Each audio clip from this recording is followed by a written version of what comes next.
if a belief is just a thought you keep thinking, just like really think about that for a second. A belief is just a thought you keep thinking.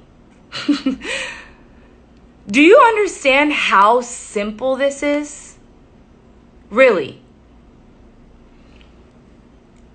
So, if you believe that you can't achieve a certain goal, it just means that you're repetitively like choosing the thought of you can't achieve this goal, right? And whatever the list of thoughts are that align with that end result, you know, like, I don't have enough skill, I don't have enough knowledge, I missed the boat on this one, I just don't have enough time, maybe this isn't for me, like whatever the things, okay? Like, I wasn't born with that ability, like all those thoughts align with the belief, right? That you can't achieve this goal. A lot of times those thoughts are subconscious. They're already wired. You're not actively choosing them. You learned them from when you were little, and through all of your life experiences, like your brain was trained. Here's another thing I want to sit with you on really quick. Are you guys see, this is why open agenda calls are great, because like I literally didn't know what I was going to talk about. But I always like have to talk about something as people hop on, then we'll get into angel cards, right? So, okay, so here's the deal. So, do you know, I don't know if I've posted this quote yet, but I have it typed out. So I might post it soon. And you guys that are on right now, you're going to know. If I haven't posted, I can't remember. Do you know that you know? What I mean by that is, in here, you know that you can accomplish that goal. Because there's actually so many pieces of evidence that show you that you, aka because all these other people you've seen accomplish the same goal. So you know, and when you have the subconscious thoughts of your trained mind, this shit isn't trained. This is truth. This intuition of yours, it cannot be tampered with. It is all-knowing. It's like you telling yourself that you can shift God's plan. And you can shift God's opinion. God being whatever higher source power you believe in. I don't care. Like, I'm not in that conversation. Right? So, if you can't shift the ability, the perspective, the knowing, the truth, the plan of your higher self, your higher being, that's what this is made of. And the turmoil that actually you feel from letting the subconscious trained mind go is that dark cloud energy that hangs over you. So this mind of yours can be trained. This can't be trained. It's known from the beginning. This shit right here, it can be trained. You can be given beliefs. You can be taught beliefs. You can be, you can make agreements with yourself. The simple example from like 4 agreements is like someone told a little girl that she had a horrible voice when she sang. So she never sang again. Right? She made the agreement based on what someone else said to her that she couldn't sing. So it's like, what experiences have you been in? And by the way, I don't know about you guys, but do you remember every flippin' memory that you've had in your childhood? Of course not. Are you flipping kidding me? You're not superhuman. None of us are superhuman. But our brain, our subconscious mind, it stores our experiences because we learn lessons from every experience. That's why we say in adulthood, it's never a failure. You learn a lesson to be able to get better as you progress forward. You just got better. You gained more wisdom. So every lesson that's learned is learned. You can't let go of it. It's not like just because you didn't go to math class, you don't know that 2 + 2 is 4, right? You might You might not know like the extravagant shit, but we're talking about basic life right now. Everyday life. So if you make these agreements with yourself that you're limited, that you're lesser than, that you weren't born into it, you weren't taught it, you weren't like whatever the shit is, all the doubts, all the everything, all of that, whatever that shit is, it is already trained. I've talked about this before, gears, right? You know how gears, like the circle gears, my hands aren't circles, but they click like this, right? And they just go and they go fast. Your subconscious mind is gears going that flippin' fast in one direction of all the lessons and the shit that you already serve. So if you're someone that lives in the space of doubt and belief, and by the way, that's like 99.9% of us, because it's a lot of what we're taught growing up is fear-based shit. That's why you get to shift and you get to change the generations. That's why I speak about this shit, you know? So with that being said, your gears are going, your subconscious mind is going. And so you're not actively choosing these doubtful thoughts. They're automatic for you. They're autopilot for you. They're not intentional. Your autopilot is going in the direction of all the shit you learned and got trained on. Now, there's a lot of people, when you think about the people that seem to be more positive consistently, can show up in hard times and all of that stuff, you do not get to tell yourself that they are just like that and you are just not. Therefore, you're just two different people. Fuck that. Because first and foremost, shame on you for assuming that that person hasn't worked their ass off mentally and spiritually. Shame on you for assuming that that person hasn't gone through anything tough. Who are you to victimize yourself so far by using an assumption about a person that you don't know anything about? And what does that do for you? Because you're still not going to know about them, but that assumption, which is a completely made up thought, right? That thought is all the people that are positive and successful were just given that and I wasn't, and it's just rougher for me. Subconscious trained, you were trained that shit. You were trained that assumption. And that assumption comes from you being trained to be a victim. And a victim is trained to act out of fear. So it's like, just think about it. Like it's natural. People say negative is natural, but why? You got to think about that. And when you understand that, oh, that's just my thoughts that I was given, which means, can I give myself different thoughts? Yeah, you can. You don't got to wait for anybody else to give you different thoughts. So if these gears are going so fast with this perfectly clicking, right? To get them to go the other way is not going to be one day of affirmations, you guys. You're retraining your mind. You're like going backwards, right? So when you were younger, you were really more unaware. It's almost you're operating more unconsciously. You're taking in all the thoughts. You're not really putting out much of the thoughts, right? So you're really operating unconsciously. And everything that you're surrounded by, given, hearing, experiencing, that's what trained this. You know? So we first have to, if we're thinking about these gears, you got to think about gears. Like, can you just take the gear and push it this way and it's going 100 miles an hour this way with perfect clicking, and you can just take this gear and go that way and it's just going to go?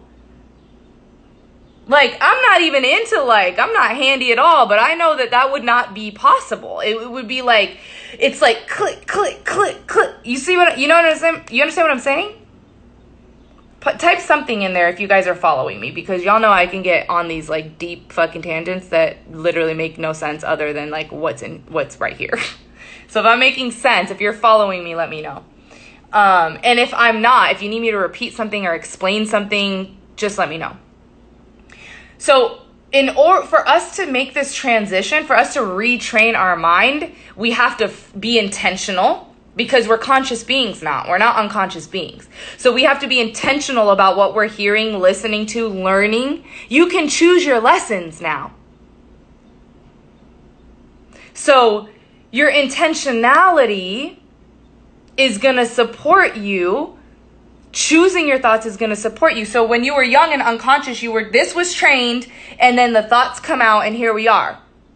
Right? Now we're turning it around. We're changing the gears. Now we're trying to choose the thoughts actively, which means we have to choose them because they're not autopilot. Affirmations. I am beautiful. I am strong. I am capable. I am worthy.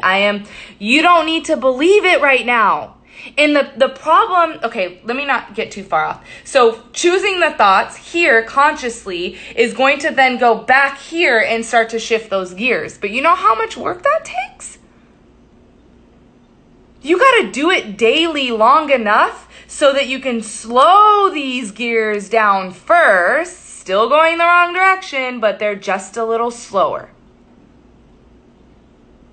And then as you keep daily doing the affirmations, it gets so slow that it now starts to go the other way, the right way, still slow, still needs your support.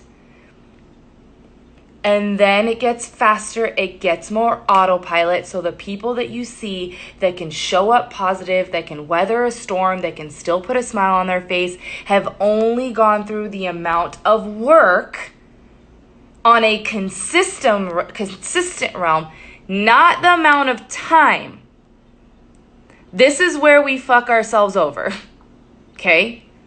Me included. It's not about how long you do something like affirmations daily. It's how long you do them daily. Some of you guys could shift those beliefs in just 90 days of affirmations and rise up and walk into a whole nother fucking version of yourself.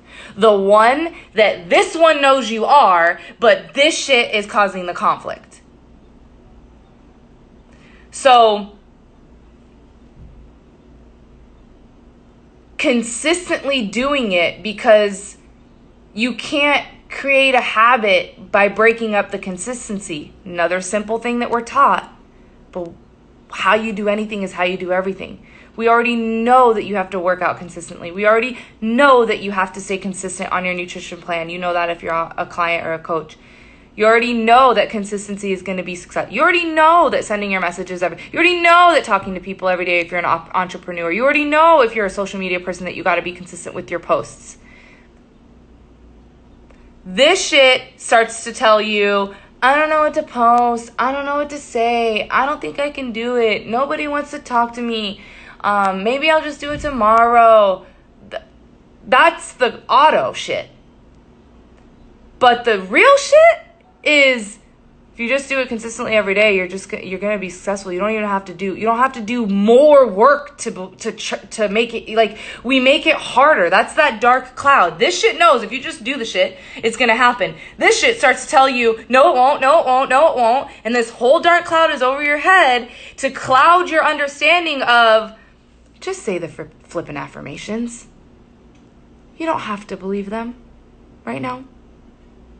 In fact, you're not going to. Your gears are going way too fast in the other direction.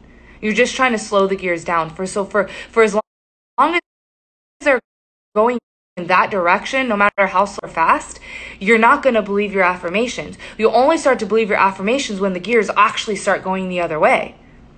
How long is it going to take you to undo those thoughts? I don't know.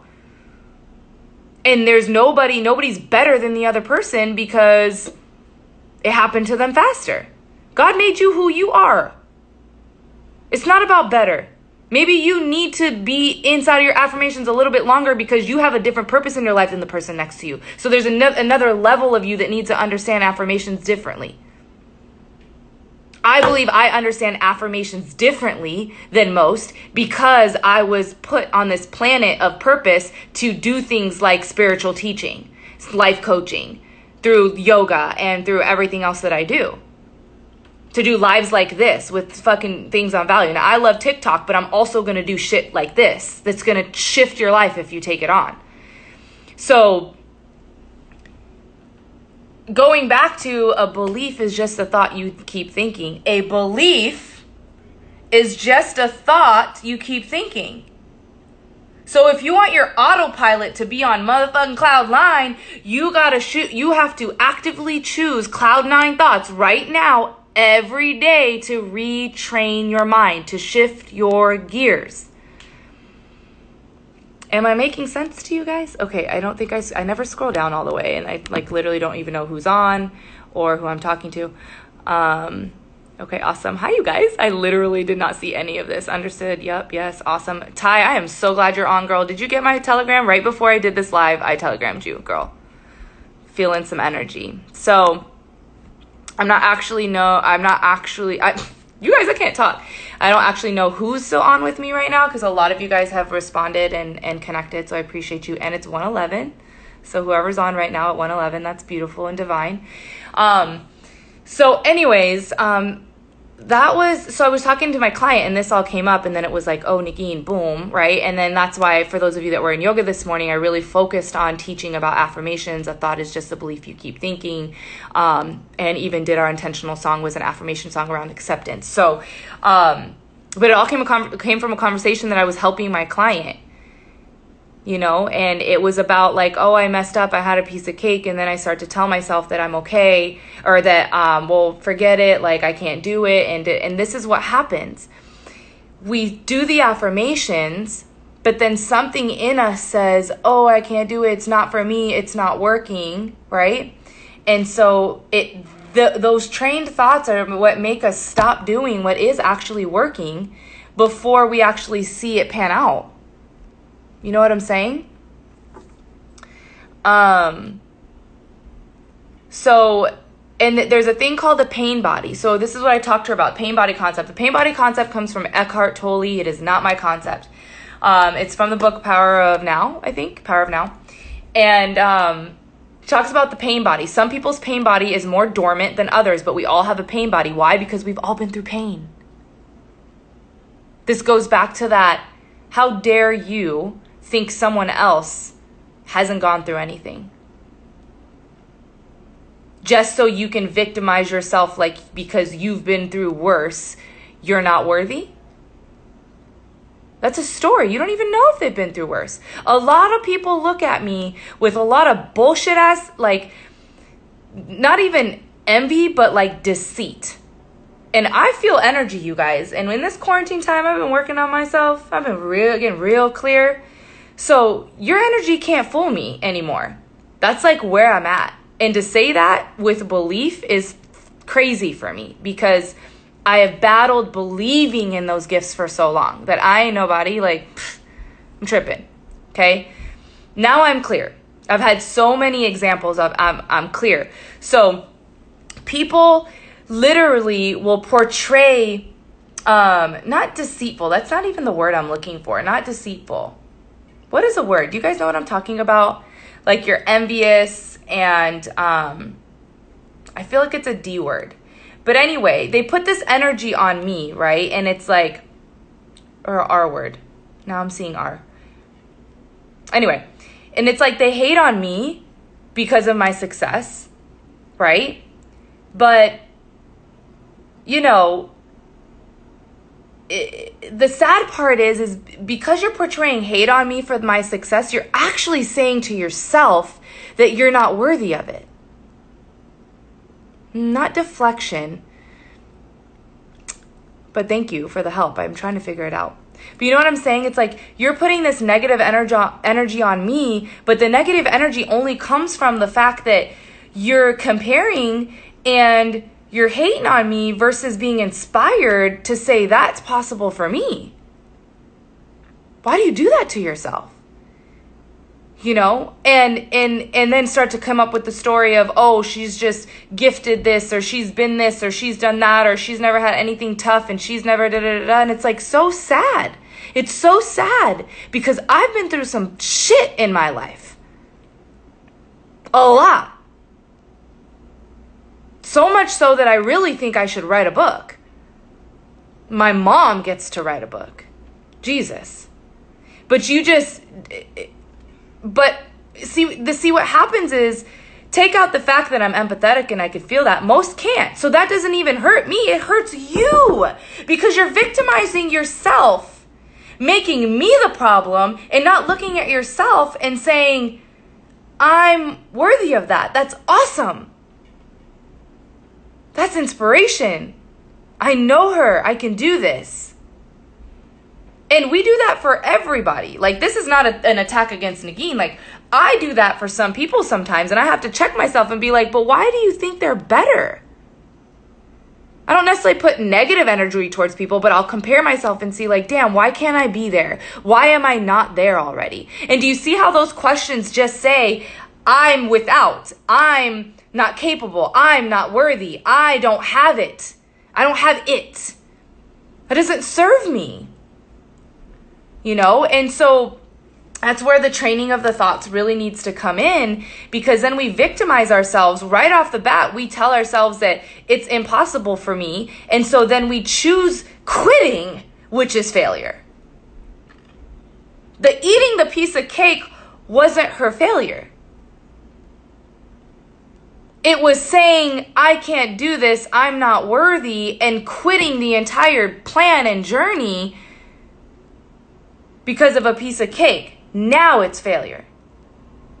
But you have the piece of cake and you have the conversation and you get back up on your plan, the next snack or the next shake. You have not failed. You have gained awareness that your thought process is working like that. And now you get to make a little bit better choices or work on your thought process. So the pain body concept is, we've all been through pain. See how I jump everywhere? No agenda. The pain body concept is, we all have been through pain. All of us have pain bodies. And just like misery loves company, pain loves pain. It eats pain, okay? If you think about it like a little monster in you. Your pain body needs pain to feed it so that it can continue to grow, okay? So we sabotage ourselves. We create problems. We quit. You know, we have the piece of cake and then we tell ourselves that, oh, it's fine, I'll have the coffee now. And I already did it. So now who cares if I have these chips? And right? Pain body feeding off pain. It feels like it's comforting, because when misery loves company, when pain gets pain, it comforts it. So in that moment, you feel comforted, but that's because your pain body is operating you. Once you step out of that and go, no big deal, I'm going to get back up, next shake, next snack, whatever, right? I'm just using this as an example. Back on the game, like, then you become aware of the pain body and you push it back into dormancy. The only way, how do we get rid of our pain body? By acknowledging that it exists. It can only operate in secrecy. It can only operate without your awareness knowing that it's operating it. Once you know, oh damn, that's my pain body, it has no control anymore. Like, all right, I'm not gonna feed that pain body. That's BS. I'm gonna get back on the bandwagon because that's what I know feels good. So that's my talk for today, I guess. All right, so I'm gonna be on here for